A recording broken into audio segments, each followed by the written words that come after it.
అందరికీ ప్రైజ్లో మరి ఒక మీటింగ్ లో వచ్చిన మీ అందరికీ శుభాభివందనాలు.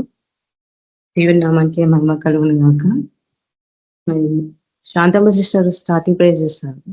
ప్రైజ్లో సిస్టర్. Praise Lord sister. ప్రార్థన చేసుకొని ప్రార్థనతో మీటింగ్ ని స్టార్ట్ చేసుకుందాము. మమ్మల్ని మిక్కిలిగా ప్రేమిస్తున్న మా పరలోకపు తండ్రి పరిశుద్ధుడా, నీ ఘనమైన ఉన్నతమైన నామముకు ప్రభా, నీ ఘనమైన నామానికి వందనాలు, స్తుతులు, స్తోత్రాలు నాయన. దయగల తండ్రి, ఈ దినమంతా కూడా ప్రభా నీ కృపల మమ్మల్ని భద్రపరిచి నాయన కాచిన విధానం కొరకే నీకు వందనాలు, స్తుతులు, స్తోత్రాలు నాయన. పరలోకపు తండ్రి పరిశుద్ధుడా, నీకే స్తుతి స్తోత్రాలు నాయన. మా జీవితంలో ప్రభా ఎన్నో మేళ్లు ఎన్నో ఉపకారాలు చేసిన తండ్రి నీకు వందనాలు చెల్లిస్తున్నా ప్రభా. దయగల మా తండ్రి నీకే వందనాలు నాయన. యేసు ప్రభా, రావాల్సిన బిడ్డలందరూ నాయన తొందరగా జాయిన్ అవటకు నీ కృప దయచేయండి ప్రభా. యేసయ్యా నీకే వందనాలు నాయన. ఇంకా ప్రభా బంధకాల్లో ఉన్న బిడ్డలకు విడుదల దయచేయండి నాయన. సాతాను చేత పీడించబడుతున్న వారికి విడుదల దయచేయండి అయ్యా తండ్రి. వాక్యం విని వారందరికీ మారు మనసు దయచేయండి ప్రభా. పరిశుద్ధుడా నాయన నీకే వందనాలు ప్రభా. ఈ లోకంకు ప్రభా వెలుగుగా పెట్టి ఉన్నారు ప్రభా, నీకే వందనాలు నాయన. యేసు ప్రభా, వాక్యం ద్వారా మాతో మాట్లాడండి. పరిశుద్ధుడా నీకే వందనాలు. ప్రతి ఒక్కరితో కూడా మీరు మాట్లాడండి ప్రభా. నీకే స్తుతులు స్తోత్రాలు నాయన. ఇంకా మారని జీవితాలు ఎందరో ఉన్నారు ప్రభా. ప్రతి ఒక్కరు కూడా ప్రభా మారే కృప దయచేయండి నాయన. వాక్యం వినే తండ్రి తమ జీవితాలు మార్చుకునే కృప దయచేయండి నాయన. పరిశుద్ధుడా నీకే వందనాలయ్యా. జీవాధిపతి అయిన తండ్రి నీకే వందనాలు ప్రభా. నువ్వు మా కొరకు ఈ లోకానికి వచ్చి ప్రభా నీ జీవాన్ని ప్రభా మాకు ఇచ్చినందుకు వందనాలు నాయన. ఆ నిత్య జీవమును ప్రభా ప్రతి ఒక్కరు కూడా పొందుకోవాలా. ఆ నిత్య రాజ్యమును ప్రభా స్వతంత్రించుకోవాలా ప్రభా. అలాంటి కృప దయచేయండి ప్రభా. పాటల ద్వారా మీరు మహిమ పొందండి నాయన. పరిశుద్ధుడా నీకే వందనాలయ్యా ప్రభా. ప్రతి ఒక్క ఆటంకాన్ని కూడా తొలగించండి.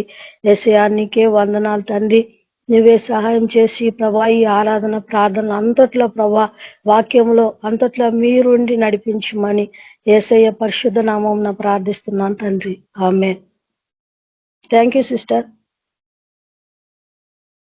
Praise Lord sister. Glory sister పాట పాడతారు. Praise Lord sister.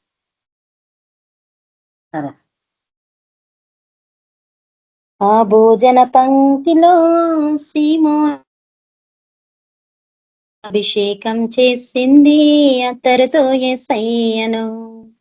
ఆ భోజన పంక్తిలో సీమోను ఇంటిలో అభిషేకం చేసింది అత్తరుతో యేసయ్యను.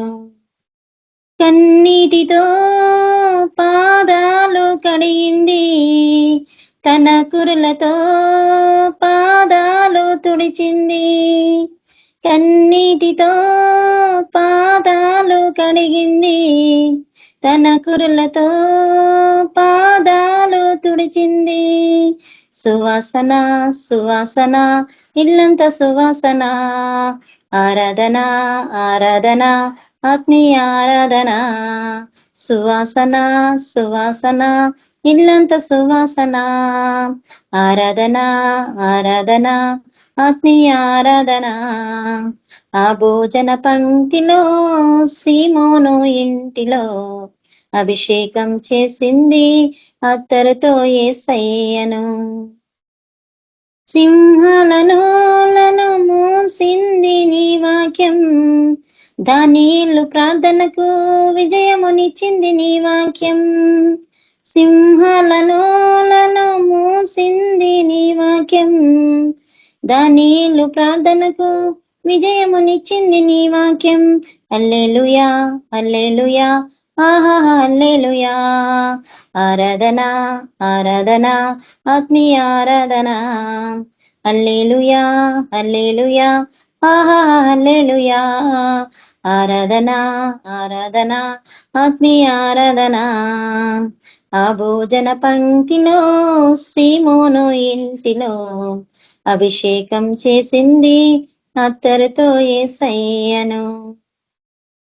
ఏ బేజు ప్రార్థనకు విజయమునిచ్చింది నీ వాక్యం, ఎస్తేరు ప్రార్థనకు విజయమునిచ్చింది నీ వాక్యం.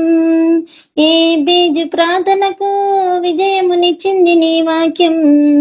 ఎస్తేరు ప్రార్థనకు విజయమునిచ్చింది నీ వాక్యం. హల్లెలూయా హల్లెలూయా ఆహా హల్లెలూయా. ఆరాధన ఆరాధన ఆత్మీయ ఆరాధన. హల్లెలూయా హల్లెలూయా ఆహా హల్లెలూయా. ఆరాధన ఆరాధన ఆత్మీయ ఆరాధన. ఆ భోజన పంక్తిలో సీమోను ఇంటిలో అభిషేకం చేసింది అత్తరుతో యేసయ్యను. కన్నీటితో పాదాలు కడిగింది, తన కురులతో పాదాలు తుడిచింది. కన్నీటితో పాదాలు కడిగింది, తన కురులతో పాదాలు తుడిచింది. సువాసన సువాసన ఇల్లంత సువాసన. ఆరాధన ఆరాధన ఆత్మీయ ఆరాధన. సువాసన సువాసన ఇల్లంత సువాసన. ఆరాధన ఆరాధన ఆత్మీయ ఆరాధన. ఆ భోజన పంక్తిలో సీమోను ఇంటిలో అభిషేకం చేసింది అత్తరుతో యేసయ్యను. హల్లెలూయా. Praise the Lord sister. Thank you sister. Thank you sister.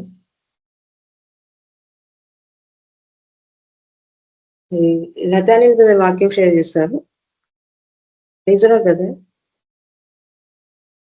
Praise Lord sister. దేవిని పరిశుద్ధ నామానికి కృతజ్ఞత స్తుతులు స్తోత్రాలు చెల్లిస్తూ మరి హృదయపూర్వకమైన వందనాలు మీకు చెల్లిస్తున్నాను. సాయంకాల సమయంలో దేవుడు ఇచ్చిన ఈ ధన్యతను బట్టి ఆయన నామానికి మహిమ ఘనత ప్రభావాలు అర్పిస్తుంటున్నాను. మరి దేవుడు మనకిచ్చిన ఈ రోజును బట్టి మనం ఆయన నామాన్ని మహిమపరిచేవారిగా మనము ఉండాలని దేవి నామములు మీ అందరికీ మనం చేస్తున్నాను. ఎందుకంటే మనుషులకు నచ్చినట్టు మనం ఉండడానికి వీల్లేదు. దేవునికి నచ్చినట్టు మాత్రమే ఈ లోకంలో జీవించాలా. మనం ఆయన నామాన్ని ఘనపరచాలి, మహిమపరచాలి. ఆయనకు కృతజ్ఞతాస్తుతులు ఎల్లప్పుడూ చెల్లించే వారిగా ఉండాలని దేవుని చిత్తమైనది, అది మనుషులకు కాదు. అందుకని మరి ఒక వ్యక్తి విషయంలో దేవుడు చేసిన కార్యాలను బట్టి ఆయన దేవిని స్తుతిస్తున్నట్టు చూస్తూ ఉన్నాము. మరి ఆయన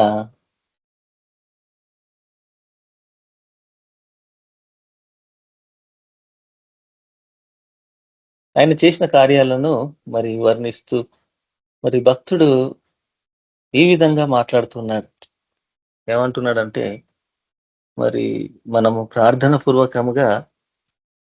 ఈ ప్రార్థన పూర్వకముగా ఈ యొక్క ఆరాధనను ప్రారంభించుకుందాం. వాక్యం ద్వారా దేవుడు మాట్లాడలాగిన మనము ఆయనకు ప్రార్థించి వాక్యాన్ని మనము విందాము. స్తోత్రములు. ప్రేమగల తండ్రి పరిశుద్ధుడా, ఆయన మీ పరిశుద్ధ ఘనమైన ఉన్నతమైన శ్రేష్టమైన మహోన్నతమైన సర్వశక్తి గల నామానికి యేసుక్రీస్తు నామంలో కృతజ్ఞతలు స్తుతులు స్తోత్రాలు చెల్లిస్తుంటున్నాం ప్రభువా. ఆయన మరి రాత్రి కాల సమయంలో మీరు ఇచ్చిన ధన్యతను బట్టి మీ నామానికి మహిమ చెల్లిస్తున్నాం, ఘనత ప్రభావాలు అర్పిస్తుంటున్నాం. రక్షకుడా, రాజా, కాపరి, మా విమోచకుడా, నాయన మమ్మలను సజీవ లెక్కలో ఉంచిన దేవుడు కృతజ్ఞతలు అర్పిస్తూ అయా మరి వాక్యంతో మాతో మాట్లాడండి, మా హృదయాలను సరిచేయండి. ఒకవేళ ప్రభువా మీకు మేము అనుకూలంగా లేకపోతే మా హృదయాలను మార్చుకొని ప్రభువా ఎల్లకాలంలో నీకు స్తుతించి నాయన నీకు లోబడి మీ ఆజ్ఞలు మేము కైకునే వారిగా ఉండటకు సహాయం అనుగ్రహించమని ఈ నామానికి కృతజ్ఞతలు స్తుతులు స్తోత్రాలు చెల్లిస్తూ యేసుక్రీస్తు నామంలో ప్రార్థించి వేడుకుంటున్నాం తండ్రి, ఆమేన్.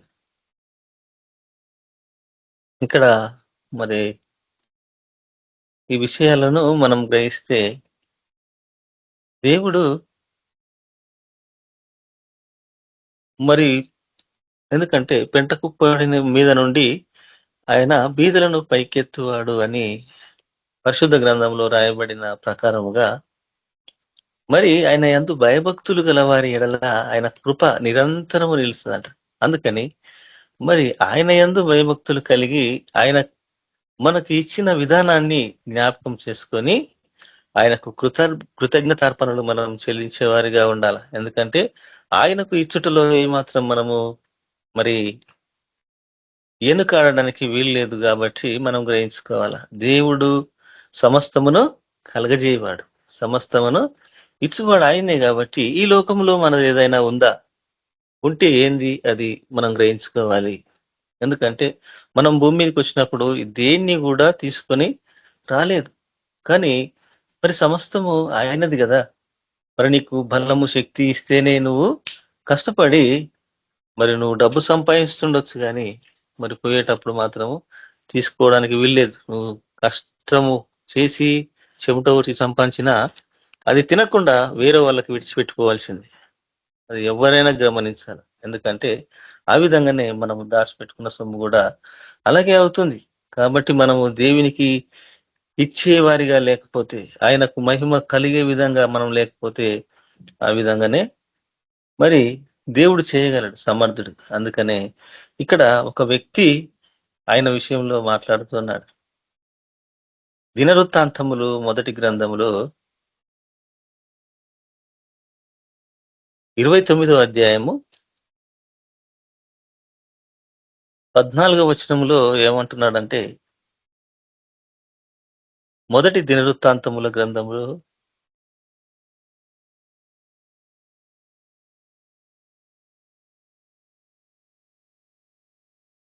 29:14 ఏమంటున్నాడంటే, మనము 13 నుంచి చూస్తే ఈ విధంగా మాట్లాడుతున్నాడు. మా దేవ, మేము నీకు కృతజ్ఞతాస్తుతులు చెల్లించుచున్నాము. ఏం చెల్లిస్తున్నాడు? మా దేవ, మేము నీకు కృతజ్ఞతాస్తుతులు చెల్లించుతున్నామని ఇక్కడ మరి దావీదు ఆ విధంగా సెలవిస్తున్నట్లు మనం చూస్తున్నాం. ఆయన ఏం చెల్లిస్తున్నాడంట? కృతజ్ఞతాస్తుతులు, కృతజ్ఞతార్పణలు. మా దేవా, మేము నీకు కృతజ్ఞతాస్తుతులు చెల్లించుచున్నాము, ప్రభావము గల నీ నామమును కొనియాడుచున్నాము. మరి అంత రుచికరమైన ఆ యొక్క వాళ్ళు ఆ విధానాన్ని ఎరిగిరు కాబట్టి, వాళ్ళు ఆ యొక్క ప్రెజెన్స్ అనుభవించరు కాబట్టి, ఆ అనుభవంతో మాట్లాడుతున్న మాటలు ఇవి. అందుకని అంటున్నాడు, మా దేవ, మేము నీకు కృతజ్ఞతాస్తుతులు చెల్లించుతున్నాము, నీ ప్రభావము గల నామమును కొనియాడుచున్నాము అంటున్నాడు. ఇక్కడ కృతజ్ఞతాస్తుతులు చెల్లిస్తున్నాడు, నీ నామమును మేము కొనియాడుచున్నామని ఇక్కడ మరి దావీదు మాట్లాడుతూ ఉన్నాడు. అలాగే ఈ ప్రకారము అంటుండు. అయితే ఈ ప్రకారము మనస్పూర్వకముగా ఇచ్చు సామర్థ్యము మాకుండుటకు, చూడండి, మనస్పూర్వకముగానంట ఇచ్చు సామర్థ్యము మాకుండుటకు నేను ఏమాత్రపు వాడను అంటుండు. ఎంత తగ్గించుకుంటుండు! ఒక రాజయ్య ఉండి ఆయన చేతిలో సమస్తము ధనధాన్యాలు, ప్రతి ఒక్క మనిషి, ప్రతి ఒక్క జంతువు ఆయన ఆధీనంలో ఉన్నా గాని ఆయన ఏమంటున్నాడంటే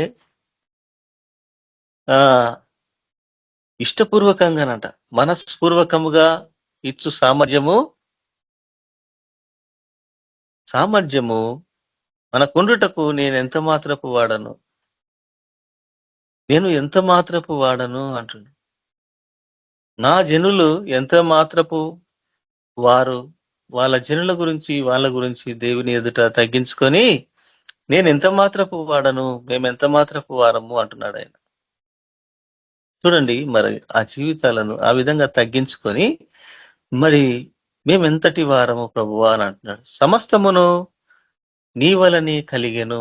చూడండి, సమస్తము ఆయన ఆది సంభూతుడై ఉండి సమస్తమును కలగజేసిన దేవుడు కాబట్టి ఆయనను ఆ విధంగా మరి దేవునితో మాట్లాడుతున్నాడు దావీదు. ఏమనంటే, సమస్తము నీ వలనే కలిగెను కదా, నీ సాంపత్యములో కొంత మేము మీకు ఇచ్చి ఉన్నాము. అంటే సమస్తము ఆయన వల్లనే కలిగింది కాబట్టి సమస్తము మరి నీ వలనే కలిగింది కాబట్టి నీ వలనే కలిగను కదా, నీ సాంపత్యమే అది. నువ్విచ్చిన బలము శక్తితో మేము సంపాదించిన ఆ సొమ్ములో కొంత మేము మీకు నీకు మేము నీకిచ్చి ఉన్నాము. అది ఎవరిదంట? ఆ సాంపద్యము నీ సాంపద్యము అంటున్నాడు. ఇది మా సాంపద్యములకి వెళ్ళి మీకు ఇస్తున్నాను అనట్లేదు ఆయన. నీ సాంపద్యములో కొంత మేము మీకు ఇచ్చి ఉన్నాము అంటున్నాడు. మా పితరుల దినముల వలె నే మేమును నీ సన్నిధిని అతిథులమును పరదేశులమై ఉన్నాము అంటున్నాడు. చూడండి, మనం దేవుని విషయంలో అతిథులము పరదేశులమయ్యే ఉన్నాం. ఎందుకంటే ఇది పర్మనెంట్ ప్లేస్ కాదు అని ఇక్కడ గుర్తు చేయబడుతుంది. అందుకనే మనము ఇక్కడ పర్మనెంట్ ప్లేస్ కాదు, అందుకని అంటున్నాడు నీ సాంపత్యములో కొంత మేము మీకు ఇచ్చి ఉన్నాము. మా పితరులందరి వలె నే మేమును నీ సన్నిధిని అతిథులమును పరదేశులమునై ఉన్నాము. మా భూనివాస కాలము ఎంత స్థిరము అంటుండు. భూనివాస కాలం అంట నీడ ఎంత స్థిరముగా ఉండువాడొక్కడును లేడు. ఈ భూమి పైన స్థిరముగా పుట్టింది మొదలుకొని భూమి అంతమయ్యేంత వరకు ఎవడు స్థిరముగా ఉండడు. అందుకని మరి ఆ దేవిని గణపరుస్తూ ఆయన సాంపద్యములో నీ సాంపద్యమే నాయన, నువ్విచ్చిన సొమ్మే ప్రభువా, నువ్విచ్చిన జ్ఞానముతోనే మేము కష్టపడి ఆ సాంపద్యములో నీ సాంపత్యంలో నుంచి మీకు ఇచ్చి ఉన్నాము, ఇది మా సొత్తు కాదని రూఢిపరుస్తున్నాడు ఆ యొక్క దావీదు. అయితే మరి మనమంట ఆయన సన్నిధులనట అతిథులుగా ఉన్నామంట, పరదేశులమై ఉన్నామని అంటున్నాడు ఆయన.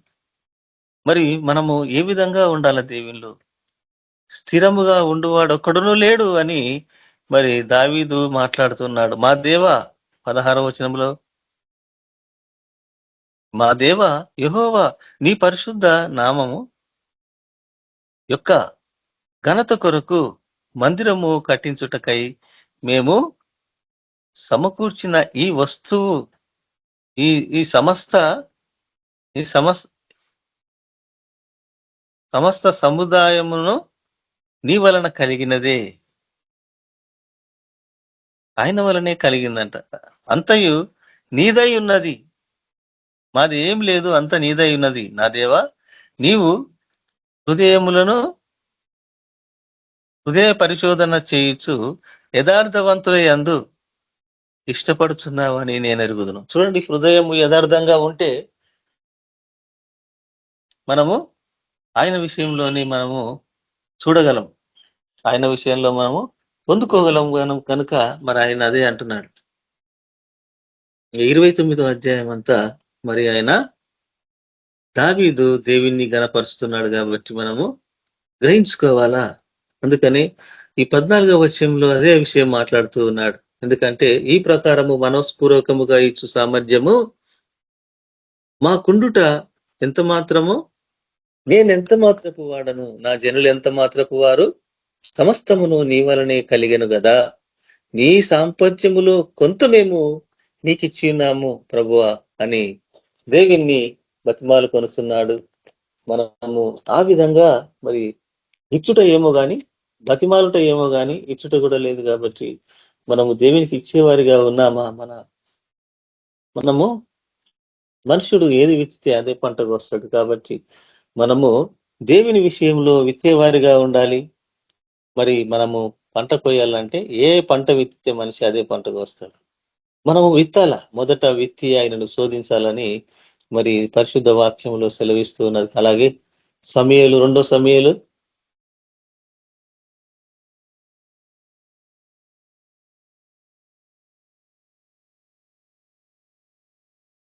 7:18 2 సమయలు 7వ అధ్యాయము 18వ వచనములో దావీదు ఈ విధంగా మాట్లాడుతున్నాడు.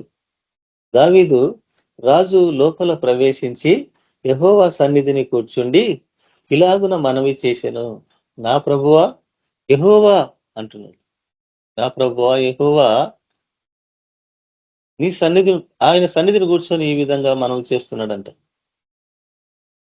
ఏమంటున్నాడు అంటే, యెహోవా ఇంతగా నీవు నన్ను హెచ్చించుటకు నేను ఎంత మాత్రపు వాడను, నేను ఎంతటి వాడను అంటున్నాడు. అందుకనే ఈ దావీదు కూడా గొర్రెలు కాసుకునేవాడే, ఒక పెంట కుప్పనుండి బీదలను పైకెత్తువాడు అని మరి వాక్యం సెలవిచ్చినట్టు, మరి ఆయన గొర్రెలను కాచుకునేవాడిని దేవుడు తీసుకొచ్చి రాజుగా నియమించిండు.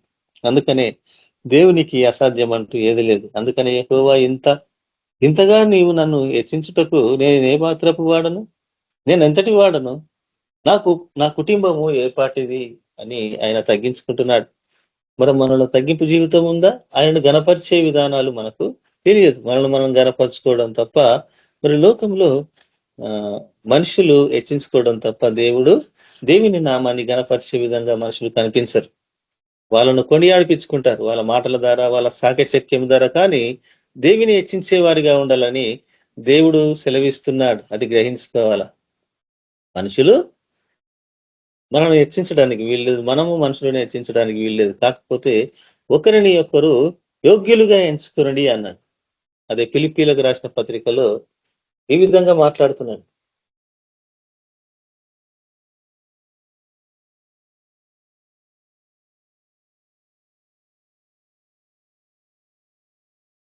రెండు 13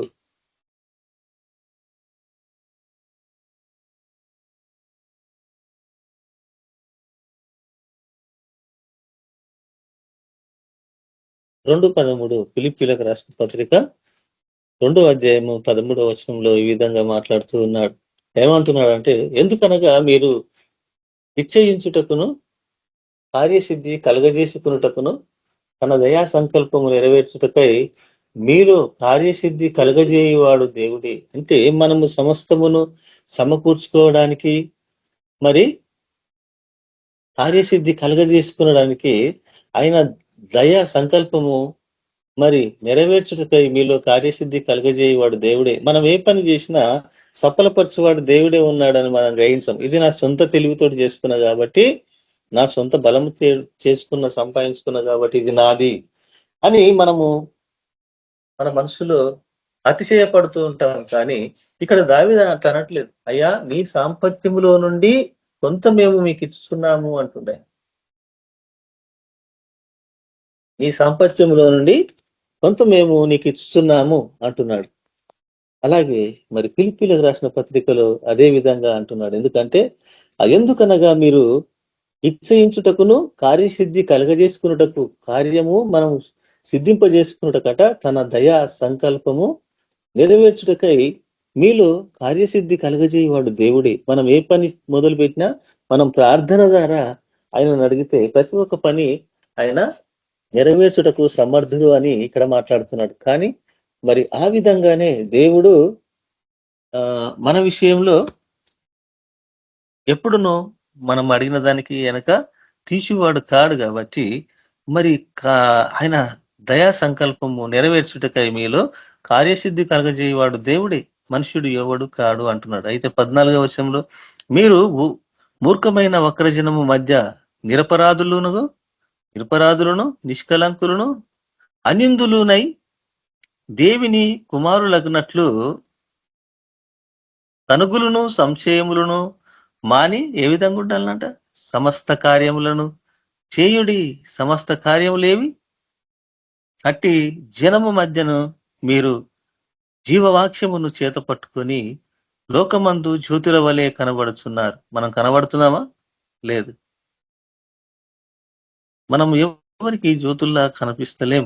ఎందుకంటే మనం పరీక్షించుకుంటే మనం అట్లా ఉన్నామా అని మనం గ్రహించుకోవాలా. అందుకనే అట్టి జనము మధ్యన మీరు జీవవాక్యమును చేత పట్టుకొని లోకమందు జ్యోతుల వలె కనబడుతున్నారు. అందువలన నేను వ్యర్థముగా పరిగెత్తలేదనియు, నేను పడిన కష్టము నిష్ప్రయోజనము కాలేదనియు, క్రీస్తు దినమున నాకు అతిశయ కారణము కలుగును అని మరి పౌలు మాట్లాడుతూ ఈ విధంగా అంటున్నాడు. మనం గ్రహించుకోవాలి. ఎందుకంటే ఈ లోకంలో మరి సమస్తమును వ్యర్థమే అని ఒక వ్యక్తి చెబుతూ ఉన్నాడు. ప్రసంగి సొలొమోను మరి ఆయన చాలా జ్ఞాని అయినా కూడా ఇదంతా నేను అన్ని చూసిన, ఎంతో సంపద్యము నేను సంపాదించుకున్న, ఎంతో మందిని ఓడించిన, ఎంతో సంపదలను నేను సమకూర్చుకున్న, పొలాలు, కావలసిన తోటలు, నందన వనాలు కట్టించుకున్నా గాని, ఇన్ని సంపాదించినా గాని నేను వేరే వానికి విడిచిపెట్టుకోవాల్సి వస్తుందని బాధపడుతున్నా. అయినా ఇది అంతా ఏం లాభం, ఇది వ్యర్థము అన్నాడు. కానీ మరి మనం గ్రహించుకుంటే మరి ఆనాడు మరి ఎబ్రిలకు రాసిన పత్రికలో మరి కొంతమంది దేవునికి భయపడిన వారు చాలా మంది ఆయనకు ఇచ్చి శోధించారు, దేవునికి ఇచ్చి శోధించారు వారు. కానీ అది ఎంత ప్రేమగా ఇచ్చారంటే మనము ఆశ్చర్యపోయేంత విధానముగా వాళ్ళు దేవునికి ఇచ్చినట్లు గ్రహిస్తుంటున్నాం. అయితే ఆ ఎబ్రి పత్రిక 7వ అధ్యాయంలో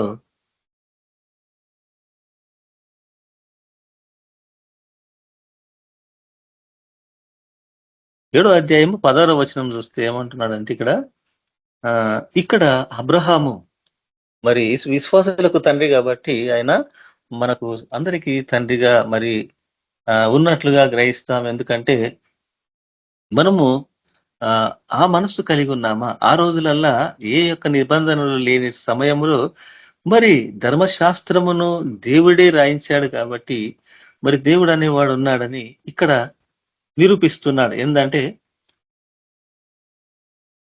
ఈ విధంగా, ఎందుకంటే ఈ గోత్రపుల వారిగా అక్కడ ఉన్న విధానాన్ని చూసి ఆ యొక్క దేశములో, ఆ యొక్క ప్రాంతములో మరి వాళ్ళ సొత్తును ఎత్తుకపోయినప్పుడు ఇక్కడ 16వ వచనములో ఈ విధంగా మాట్లాడుతున్నాడు.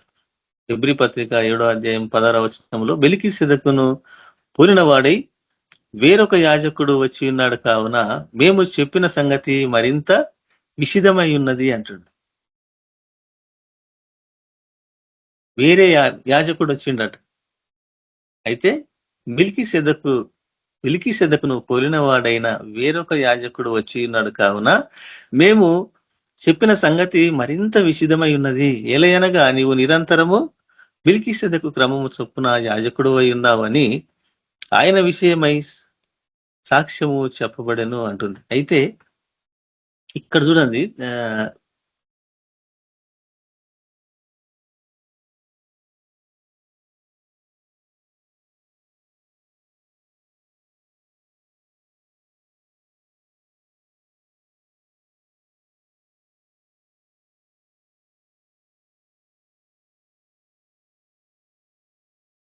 అయితే దేవుడు ఈ విధంగా మరి మనతో మాట్లాడుతూ ఉన్నాడు.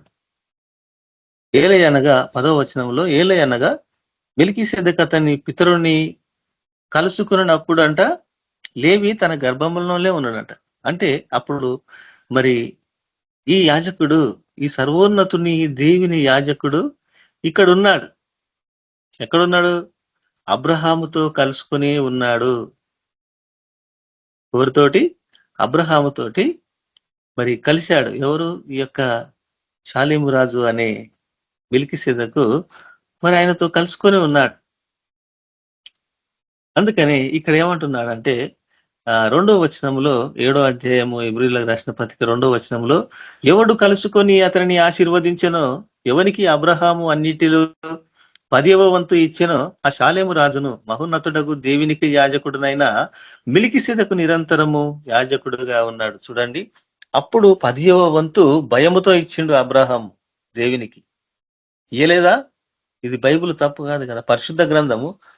మరి అది తప్పు కానప్పుడు మన మనసులు, మన ప్రవర్తనలు, మన ఆయనకి ఇచ్చడంలో మనకి ఎందుకు వెనకాడాలా?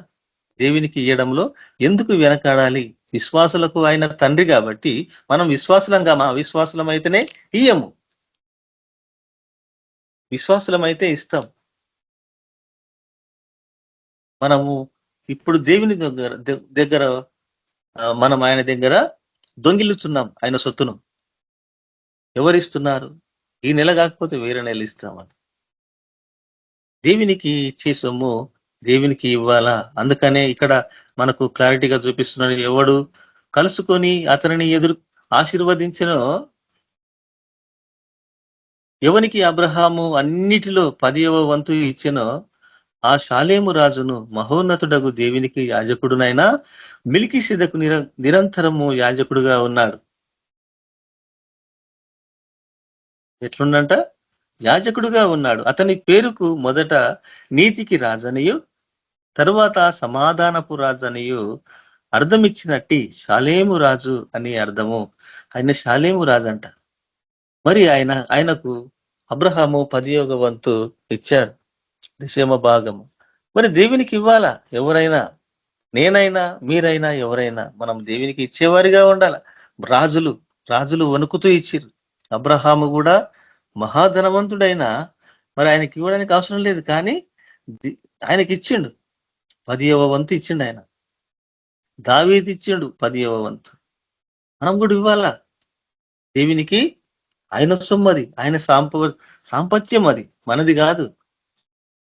ఆయనకి ఇవ్వకపోతే మనం చేసిన కష్టార్జితం కూడా నిలువదు, చినిగిపోయిన సంచిలో వేసినట్టుగా ఉంటది. కాబట్టి మనము దేవునికి భయపడి ఆయన సొమ్ము ఆయనకి ఎంతకన్నా యేసు ప్రభు స్పష్టంగా చెప్పిండు. ఇంతకుముందు నేను చెప్పిన వాక్యంలో కూడా ఒకసారి జ్ఞాపకం చేశాను.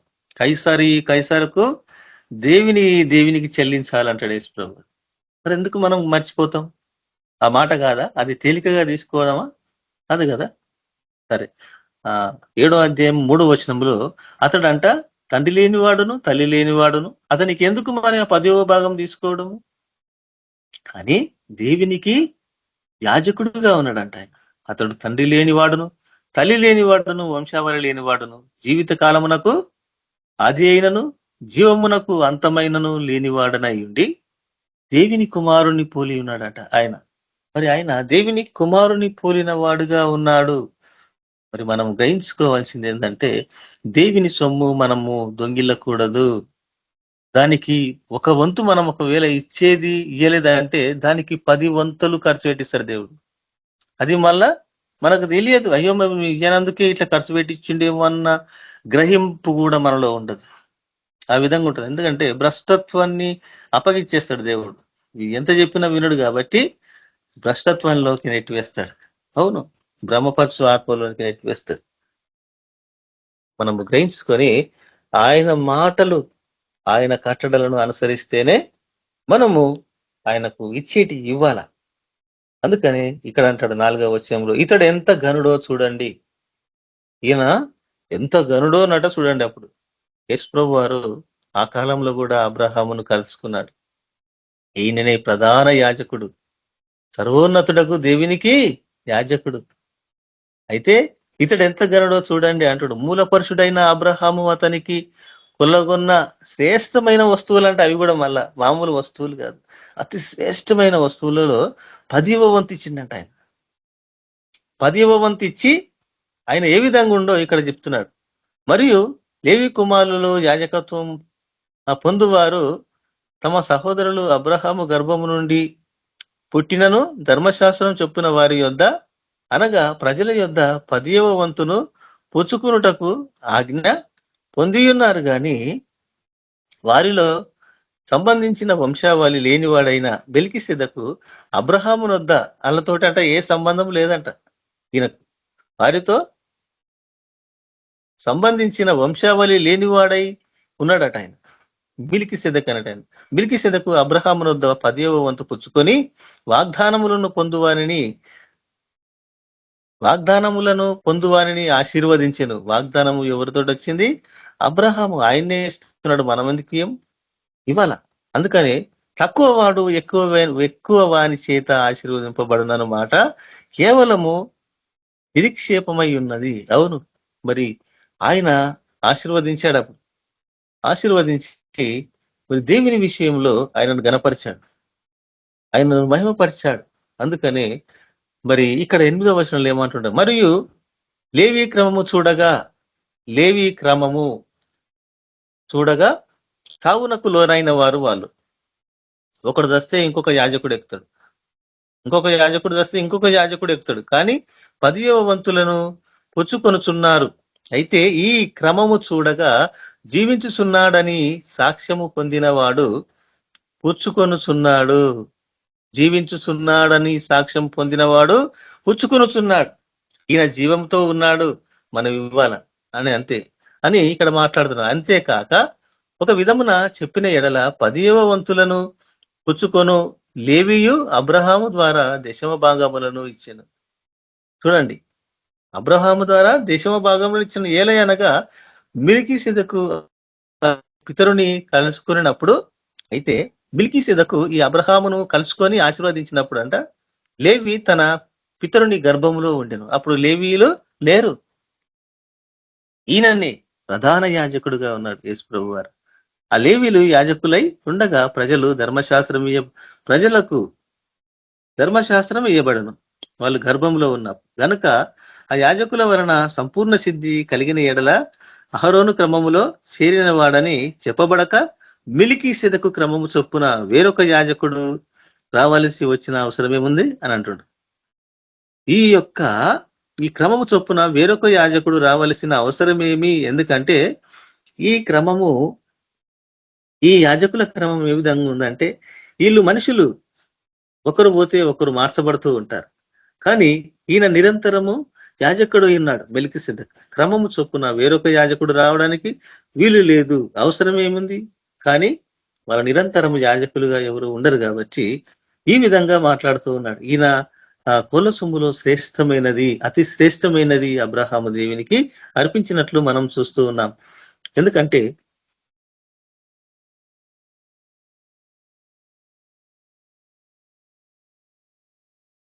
చూడండి,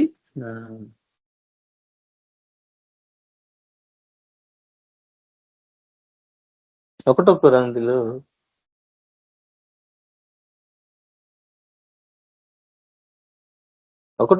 15 కొరింథీయులకు రాసిన పత్రిక 1 కొరింథీ 15వ అధ్యాయము 9వ వచనంలో ఈ విధంగా మాట్లాడుతుంది. 15వ అధ్యాయం 9వ వచనంలో 9వ వచనంలో ఏమంటున్నాడంటే, ఏలయనగా నేను అపోస్తులందరిలో తక్కువ వాడను అని పౌలు గారు ఏమంటున్నాడు? తగ్గించుకుంటున్నాడు. ఆయన దగ్గర ఆయన పూర్వకముగా హృదయాన్నే సమర్పించేసిండు దేవునికి. ఎందుకంటే నేను ఆయనను పోలి నడుచుకున్న రీతిగా మీరు నన్ను పోలి నడుచుకున్నారన్నప్పుడే అర్థం చేసుకోవాలి. ఆయన క్రీస్తును ధరించుకున్నాడు అంతే.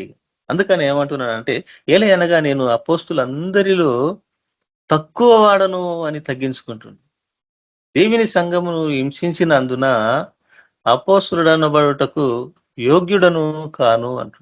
చూడండి, ఇప్పుడు ఎవరైనా పెద్ద తప్పు చేసినా కూడా తప్పించుకోవడానికి మార్గం వెతుకుతాడు. కానీ ఈయన ఎక్కడ పోయినా కూడా ఎంత గొప్ప సాక్ష్యం ఇస్తుండంటే అంటుండ ఆయన, నేను అపోస్తులందరిలో తక్కువ వాడను, దేవుని సంఘమును హింసించినందున అపోస్తులు అనబడుటకు యోగ్యుడను కానంటుండు. అయినను నేనేమై ఉన్నాను, అది దేవుని కృప వలనే అయ్యున్నాను అంటుండు. మరియు నాకు అనుగ్రహింపబడిన ఆయన కృప నిష్ఫలము కాలేదు, కానీ అందరికంటే నేను ఎక్కువ ప్రయాసపడుతుంది అన్నాడు. చూడు, ఆయన హృదయాన్ని ఎంత రూఢిపరుచుకుంటున్నాడు. ఎందుకంటే ఆయన ఏ విషయంలో ఆస్తి మీద, అంతస్తుల మీద, పొలాల మీద, డబ్బు మీద, ధనం మీద వ్యామోహం లేని వాడై ఆయనకి ఇచ్చుటకు ఏమున్నా లేకున్నా కానీ ఆయన హృదయాన్ని స్పష్టంగా అర్పించుకొని క్రీస్తుని ధరించుకున్నాడు. ఇక ఆయన ఇవ్వడానికి ఏం అవసరం లేదు. ఆయన ఇచ్చేదేంది? అక్కడ రక్షణ సువార్త మాత్రమే ప్రతి ఒక్కరికి పంచిపెట్టాలని నిశ్చయించుకున్నాడు. కాబట్టి అది మాత్రమే ఆయన పంచిపెడుతున్నాడు. అందుకని ఏమంటున్నాడంటే, అయినను నేనేమై ఉన్నాను, అది దేవుని కృప వలనే అయ్యున్నాను. మరియు నాకు అనుగ్రహింపబడిన ఆయన కృప నిష్ఫలము కాలేదు, కానీ వారందరికంటే నేను ఎక్కువ ప్రయాసపడినది నేను కాను, నాకు తోడయ్యున్న దేవుని కృపయే. చూడండి, ఎంత మంచి సాక్ష్యం, ఎంత బలమైన సాక్ష్యాలు ఈ విధంగా మనల్ని నడిపిస్తున్నాయి. గ్రహించుకోవాలి. ఎందుకంటే మనము గ్రహింపు లేకపోతే, దేవునికి ఇవ్వకపోతే మాత్రము మరి మనము చినిగిపోయిన సంచిలా మనం కష్టాన్ని వేసినట్టే ఉంటది. కాబట్టి మరి ఎప్పుడు దేవుడు మరి ప్రేరేపిస్తేనే ఈ వాక్యాలు రాగలుగుతాయి. ఎందుకంటే మన సొంత తలంపులతో చెప్పేటివి కావు. ఎందుకంటే నన్ను నేను సరి చేసుకునే నేను చెప్పగలుగుతాను ఎవరైనా. ఎందుకంటే దేవుడు నేను ఆ విధంగా ఉంటేనే మాత్రం నాతో మాట్లాడతాడేమో అని నేను గ్రహించుకుంటున్నాను. అది నిజమే, నేను కరెక్ట్ గా అని కాదు, కానీ నా హృదయానికి ఆయన మాట్లాడించాడు కాబట్టి ఈ వాక్యాన్ని నేను చెప్పవలసి వస్తుంది. మరి దేవునికి మహిమ కలుగును గాక. అయితే 119వ కీర్తన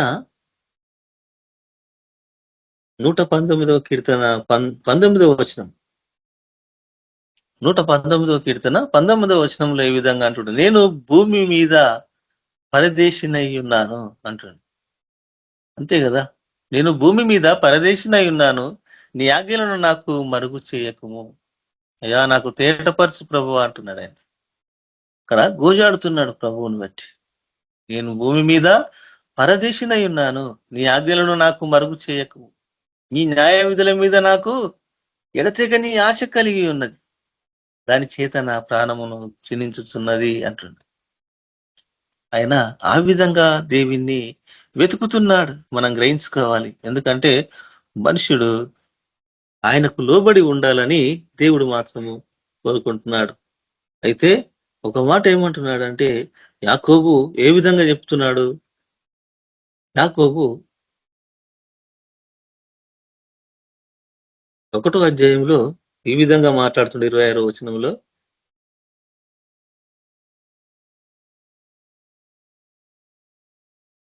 మనము నోటితో దేవుని గణపరుస్తాము కాబట్టి, మనము మన నోరుతోటి దేవుని స్తుతిస్తాం కాబట్టి, మన నోరు జాగ్రత్తగా ఉంచుకుంటే సమస్తము సమకూడి జరగగలుగుతాయి. అందుకనే ఏమంటున్నాడంటే యాకోబు 1:26లో, ఎవడైనాను నోటికి కళ్ళం పెట్టుకొనక తన హృదయమును మోసపరుచుకొనుచు భక్తి గలవాడనని అనుకుని ఎడల వాడి భక్తి వ్యర్థమే అంటుండు.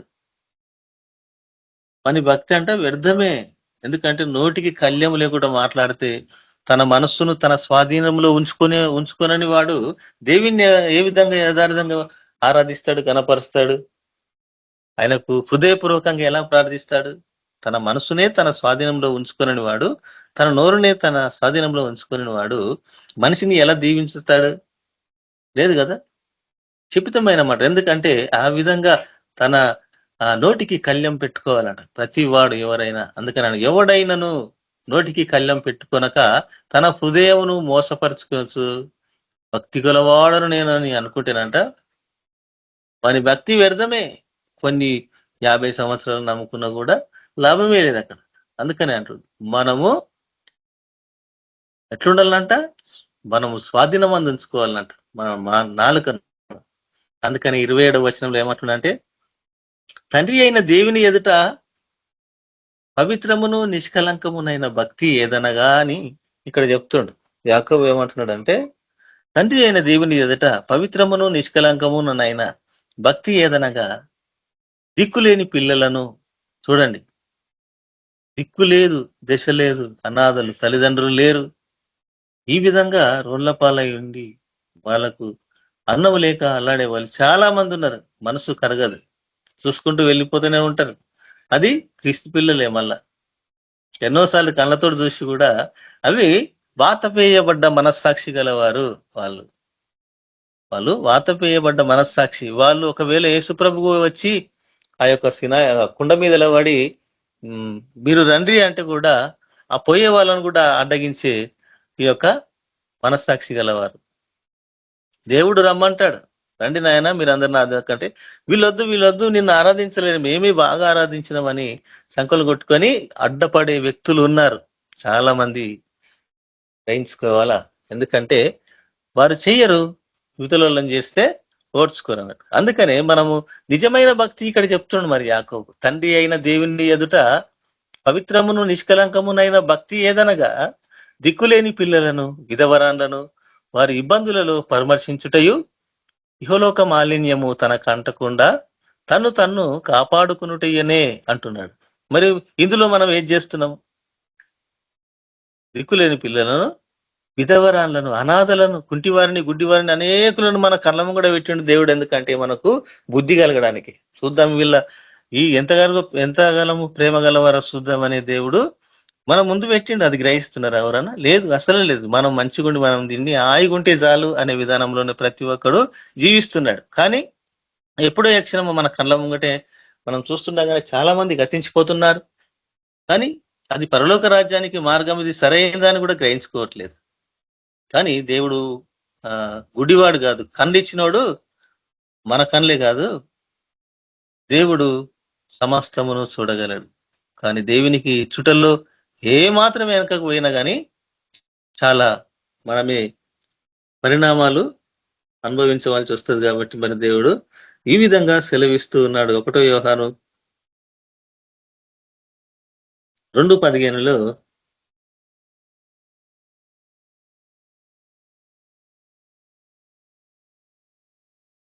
ఈ లోకమునైనను లోకములో ఉన్న వాటినైనను ప్రేమింపకుడి అంటుండు. ఈ లోకములో ఉన్న వాటిని ప్రేమింపకుడి. ఎవడైనను లోకమును ప్రేమించిన ఎడల తండ్రి ప్రేమ వానిలో ఉండదు. ఎందుకంటే అన్ని వ్యసనాలకు వాడి బానిస. ఎవరైనా సరే లోకమును ప్రేమించేవాడు ఎట్లుంటాడంట? ఈ లోకమునైనను లోకములో ఉన్న వాటినైనను ప్రేమింపకుడి అంటుండు. ఎవడైనాను ఒకవేళ అన్నట్టు, ఎవడైనాను లోకమును ప్రేమించిన ఎడల తండ్రి ప్రేమ వానిలో ఉండదంట. లోకములో ఏమున్నది? లోకములో ఉన్నదంతయు అనగా నేత్రాశయు, శరీరాశయు, నేత్రాశయు, జీవపు డంబమును. తండ్రి వలన పుట్టినవి కావు అవి, అవి లోక సంబంధమైనవి అంటుండు. ఈ లోకము దాని ఆశయు గతించిపోతున్నది అంటుండు. ఎన్ని రోజులు ఉండదు భూమి మీద నివాసులు? చాలా తక్కువ కాలమే, ఆయుష్కాలము చాలా తక్కువ. అందుకనే లోకమును దాని ఆశయు గతించిపోతున్నవి కానీ దేవుని చిత్తమును జరిగించువాడే నిరంతరము నిలుచును. ఇక్కడ జరిగించువారు, ఆయన చిత్తమును జరిగించువారు ఆయనకి ఇస్తున్నారు. విధవరాలను పరామర్శిస్తున్నారు, దిక్కులేని పిల్లలు ఆహారం పెడుతున్నారు, అనాథలకు ఆదరిస్తున్నారు.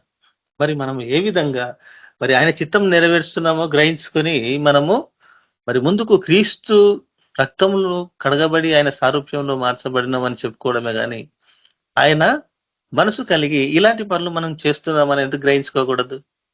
అందుకని అంటుండే ఇక్కడ 17వ వచనంలో, లోకమును దాని ఆశయు గతించిపోతున్నవి కానీ దేవుని చిత్తము జరిగించువాడు నిరంతరము నిలుస్తాడంట. ఎప్పుడు నిరంతరము యాజకుడుగా ఆ మెల్కీసెదెకు క్రమంలో ఉన్నవాడు. ఆయన క్రమంలోనే ఉంటే నీవు పరలోక రాజ్యానికి వారసునిగా అంగీకరింపబడతావు. నేనైనా నువ్వైనా ఇంకొకరైనా కూడా. అందుకనే లోకము దాన్ని ఆశయు గతించిపోతున్నవి కానీ దేవుని చిత్తము జరిగించువాడు నిరంతరము నిలుచును. చిన్నపిల్లరారా, ఇది కడవరి గడియ అని చెప్తున్నాడు. ఇది లాస్ట్ సమయం, జాగ్రత్తగా ఉండని చెప్తున్నాడు. చిన్నపిల్లలారా, ఇది కడవరి గడియ, క్రీస్తు విరోధి వచ్చునని వింటిరి కదా. ఇప్పుడును అనేకులైన క్రీస్తు విరోధులు బయలుదేరి ఉన్నారు. ఇది కడవరి గడియ అని దీని చేత తెలుసుకొనుచున్నాము. అందుకంటే మనము తెలుసుకోవాలా. ఆయన చిత్తాన్ని ఎరిగి మనము ఆయనను మాత్రమే మనము కొనియాడే వారిగా ఉండాలా, ఆదరించాలా. దిక్కులేని వారిని, గుడ్డి వారిని, కుంటి వారిని మనము తోసినంత మాత్రమే. ఎల్లకాలము సాధమని కాదు. ఒకరోజు ఇంకొకరు, కొన్ని రోజుల తర్వాత ఇంకొకరు, అలా ఎంతో మంది మరి వారికి ఆహారం పెట్టేవారిగా ఉండాలి. సమకూర్చి అందరూ అప్పుడు అపోస్తులు మరి పౌలు గారు కూడా సంఘాలతో డబ్బులు సమకూర్చి, ధనాన్ని సమకూర్చి అనేక పేదవారికి యెరూషలేమునకు కూడా డబ్బులు పంపించేవారు. అప్పుడు సమృద్ధి లేని సమయము, ఇప్పుడు ఎన్నున్నా లేని సమయం, ఎన్ని ఉన్నా కూడా లేని సమయమే దేవునికి అయినప్పుడు మనము దశమ భాగాలు ఇచ్చే విధానంలో ఉన్నామో లేమో గ్రహించుకోవాలా. ఎందుకనే దేవుడు ఈ విధంగా మాట్లాడుతున్నాడు, గ్రహించుకోవాలా. చిన్నపిల్లలారా, ఇది కడవరి గడియ, క్రీస్తు విరోధి వచ్చిందని వింటిరి కదా. ఇప్పుడును అనేకులైన క్రీస్తు విరోధులు బయలుదేరి ఉన్నారు. ఇది కడవరి గడియ అని దీని చేత తెలుసుకొనుచున్నాము. జాగ్రత్తగా ఉండండి అంటున్నాడు. వారు మనలో నుండి బయలు వెళ్ళిరి కానీ వారు మన సంబంధులు కారు. చూసినావా? మన సంబంధులు కారు. మన సంబంధులైతే మనతో కూడా నిలిచియుందురు. ఆయన క్రీస్తు కలిగిన మనసు కలిగి అనేకులకు సహాయం చేసేవారు, అనేకులను ఆదరించేవారు. అయితే వాళ్ళు ఎవరంట? వారు మన సంబంధులు అయితే మనతో కూడా నిలిచియుందురు గాని, అయితే వారందరూ మన సంబంధులు కారని ప్రత్యక్షపరచబడినట్లు వారు బయలు వెళ్ళిరి. ఎక్కడ వెళ్ళారు? అది దేవునికి వ్యతిరేకమైన కార్యముగా మనం గ్రహిస్తాం. అందుకనే మనము దేవుని విషయంలో ఆసక్తి కలిగి ఇచ్చేవారిగా ఉండాలని దేవుడు మరి కొలస్సీలకు రాసిన పత్రికలో ఈ విధంగా మాట్లాడుతూ నేను దేవుని వాక్యాన్ని ముగిస్తాను.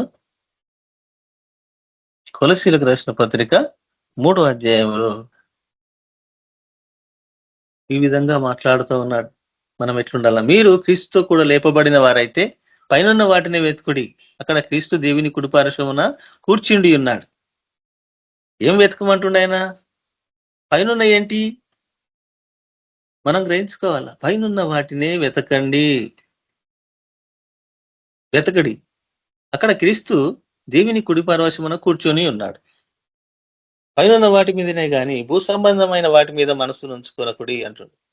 ఎలయనగా మీరు మృతి పొంది తిరి, మీ జీవము క్రీస్తుతో కూడా దేవుని యందు దాచబడి ఉన్నది. మనకు జీవమై ఉన్న క్రీస్తు ప్రత్యక్షమైనప్పుడు మీరును ఆయనతో కూడా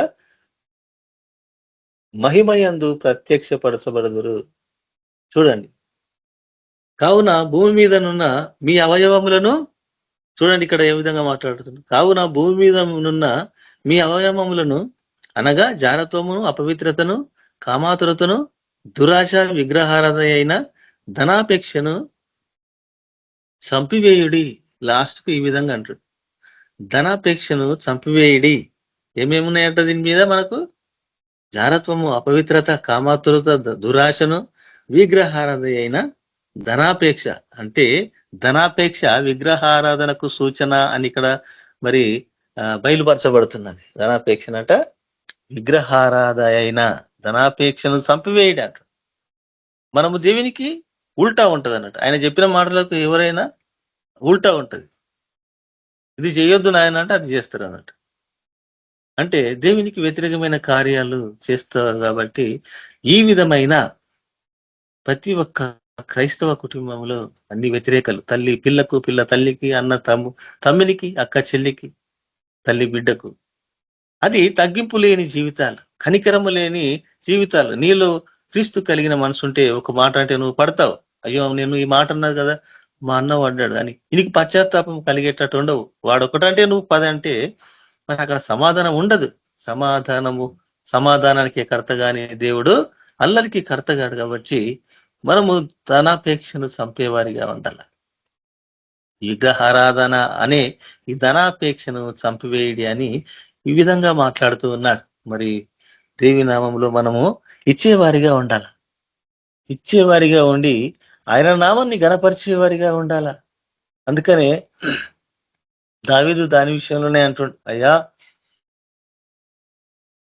యెహోవా నీ సన్నిధి కూర్చుండి ఇలాగా మనవి చేసిన నా ప్రభువా యెహోవా, ఇంతగా నీవు నన్ను హెచ్చించుటకు నేను ఎంతటి వాడను ప్రభువా అంటుండు. నా కుటుంబము ఏ పాటిది అంటుండు ఆయన. ఎంత తగ్గింపు జీవితము మనుషుల్లో ఉండాలని మరి దేవుడు కోరుకుంటున్నాడు. మరి ఇక్కడ దినవృత్తాంత గ్రంథంలో ఈ ప్రకారము మనస్పూర్వకముగా ఇచ్చు సామర్థ్యము మాకు ఉండటకు నేను ఎంత మాత్రపు వాడను, నా జనులు ఎంత మాత్రపు వాడు, సమస్తము నీ వలనే కలిగను కదా, నీ సాంపద్యములో కొంత మేము మీకు ఇచ్చి ఉన్నాము. మరి మనం కూడా దేవునికి ఇవ్వాలా, మరి ఆయన నామాన్ని గణపరచాల. మరి ఎందుకంటే మత్తయి సువార్త లాస్ట్ ఒకటి చెప్పి నేను ముగిస్తాను. మత్తయి సువార్త 25వ అధ్యాయంలో 34వ వచనము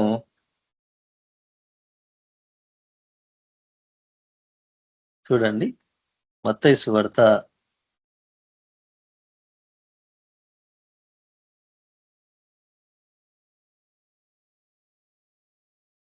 25:34లో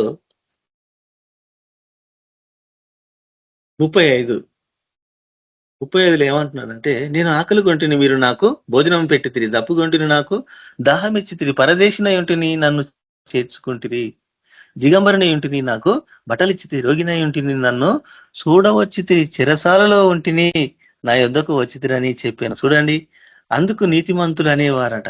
చూడు, నీతిమంతులట ఈ విధంగా మరి ప్రభువు నీతిమంతుల గురించి సాక్ష్యం ఇస్తున్నాడు. అందుకు నీతిమంతులు, ప్రభువా ఎప్పుడు నీవు ఆకలి కొని ఉండట చూచి ఆహారం ఇచ్చితిమి, నీవు దప్పికొని ఉండట చూచి ఎప్పుడు దాహం ఇచ్చితిమి, ఎప్పుడు పరదేశి వై ఉండట చూచి నిన్ను చేర్చుకుంటిమి, దిగంబరి వై ఉండట చూచి బట్టలు ఇచ్చితిమి. అయ్యా ఎప్పుడు రోగివై ఉండుటి అయినను చెరసాలలో ఉండుటి అయినను చూచి నీ యొద్దకు వచ్చితమని ఆయన అడిగినట. అయ్యా మేము చేసిందైతే మేము ఎప్పుడైతే చేయలేదు నాయన, మరి మేము మర్చిపోయినాం, కానీ నీకు ఎప్పుడు ఇచ్చినా మేము ఎవరికి ఇవ్వలేదు కదా అన్నప్పుడు యేసు ప్రభు వారు చక్కటి మాట ఆయన మాట్లాడుతూ ఉన్నాడు. అందుకు రాజు మిక్కిలి అల్పులైన నా ఈ సహోదరులలో ఒకనికి మీరు చేసితిరి గనక నాకు చేసితిరి అని నిశ్చయముగా మీతో చెప్తున్నానని వారితో అన్నాడు. చూడండి, యేసు ప్రభు వారు ఈ విధమైన మరి సాక్ష్యము ఇస్తూ ఉన్నాడు. ఒక్క అల్పుడైన ఒక సహోదరునికి చేస్తేనంట మరి ఆయనకు చేసినట్టేనట. అందుకనే మనం ఒకరికి మీరు మంచిగా ఉన్న వారికి మనం పెట్టొద్దులే, కానీ ఎందుకంటే దిక్కు లేని వారికి, అనాథ పిల్లలకు, ఇలాంటి వారికి మనము సహాయం చేసేవారిగా ఉండాల. మన మనసు తెరిచి హృదయపూర్వకంగా దేవిని కనపరచాల. ఆ దేవునికి వేసే కానుకనే మనము అనాథలకు, దిక్కులేని వారికి, కళ్ళు గుడ్డి వారికి, కుంటి వారికి సహాయం చేసేవారిగా ఉండాలని దేవుని పేరిట మనం చేస్తున్నాం. అది ఒకటే మనకు ఇక్కడ దేవుని సాక్ష్యం ఏ విధంగా ఉంది. ఒక్క అల్పుడైన ఒక్క సహోదరునికి చేస్తే నాకు చేసినట్టే అని దేవుడు అన్నాడు.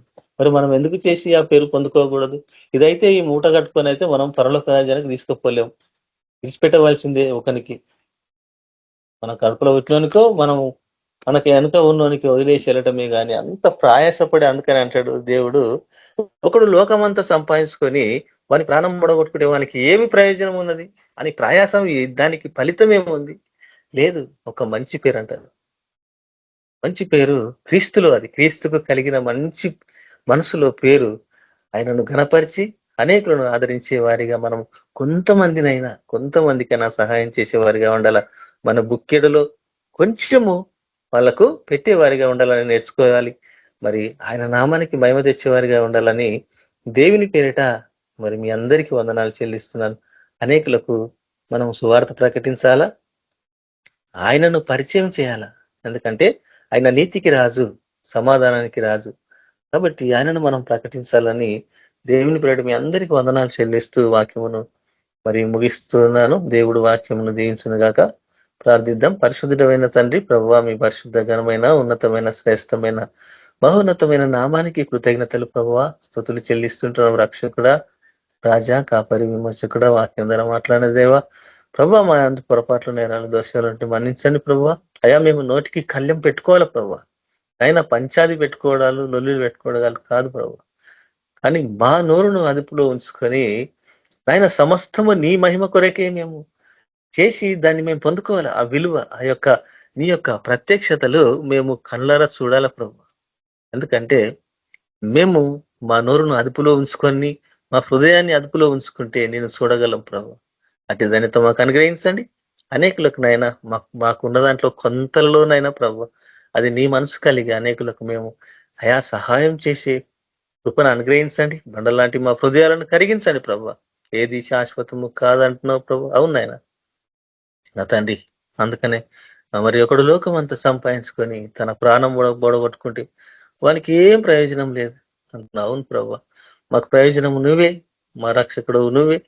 మమ్మలను సమస్తానికి అయినా మమ్మలను ఏర్పరచుకున్నదేవా కృతజ్ఞతలు చెల్లిస్తూ మా జీవితాలను సరిచేయండి. మీకు వ్యతిరేకమైన పాపం మాలో ఉంటే తీసివేయండి, చూయించండి ప్రభు. ఆయస్కరం తీసివేసి అయినా మా హృదయాలను శుద్ధీకరించి మీ నామానికి మహిమ తెచ్చే బిడ్డలుగా వాడుకోమని యేసుక్రీస్తు నామములో ప్రార్థిస్తున్నాను తండ్రి, ఆమేన్. అందరికీ వందనాలు. ప్రైజ్లండి. థ్యాంక్ యూ బ్రదర్, బ్లెస్సింగ్ అండి. యేసు ప్రభు వారి కృప, సమాధానము, పరిశుద్ధాత్మ నడిపింపు సకల పరిశుద్ధులకు సదాకాలము తోడయుండును గాక. ఆమేన్. Praise Lord sisters. Praise Lord అండి. ఆమేన్. Praise the Lord brothers and sisters అందరికీ. అందరికీ praise the Lord. Praise Lord sister.